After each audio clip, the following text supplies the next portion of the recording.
এখন মাননীয় সদস্য আমাতুল কিবরিয়া কেয়া চৌধুরী, হবিগঞ্জ 1।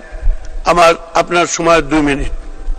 স্পিকার, মাননীয় স্পিকার, আমার 71 বিধিতে জনগুরুত্বপূর্ণ বিষয় আলোচনার বিষয়বস্তু হচ্ছে পর্যাপ্ত পরিমাণের সাবমার্সিবল টিউবওয়েল আমার নির্বাচনী এলাকার দরিদ্র মানুষের জন্য, তাদের সুস্বাস্থ্যের জন্য প্রয়োজন।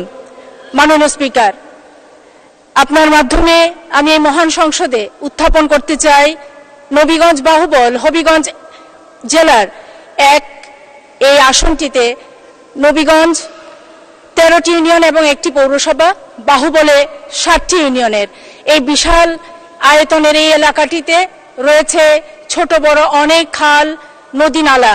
তার মধ্যে উল্লেখযোগ্য বিবিয়ানা, শাখাবরাক, করাঙ্গি, বিজনা এবং খোয়াই।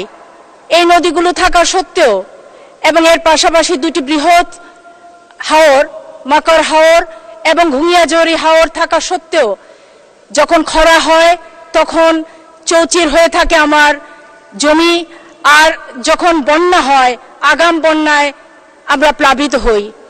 এবারও আমরা জানি যে এবার যে ঘূর্ণিঝড়টি হয়েছে, এই ঘূর্ণিঝড়ে যখন প্লাবিত হয়েছে বিভিন্ন অঞ্চল, রেমাল, আমার নবীগঞ্জে এবং বাহুবলের প্রত্যন্ত এলাকাগুলোতে বাঁধ ভেঙে আমার মানুষকে জলাবদ্ধতার সৃষ্টি করে কষ্টকর জীবনযাপনের বাধ্য করছে।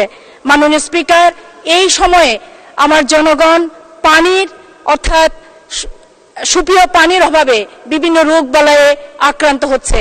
বিষয়টি অত্যন্ত গুরুত্বপূর্ণ বিধায় এই হাওর অঞ্চল, চা বাগান অধ্যুষিত আমার নবীগঞ্জ বাহুবলের মানুষের স্বাস্থ্যের স্বার্থে অনতিবিলম্বে সাবমার্সিবল এই টিউবওয়েল ব্যবস্থা করে, নলকূপের ব্যবস্থা করে আমার নবীগঞ্জ সদস্য, আপনাকে ধন্যবাদ।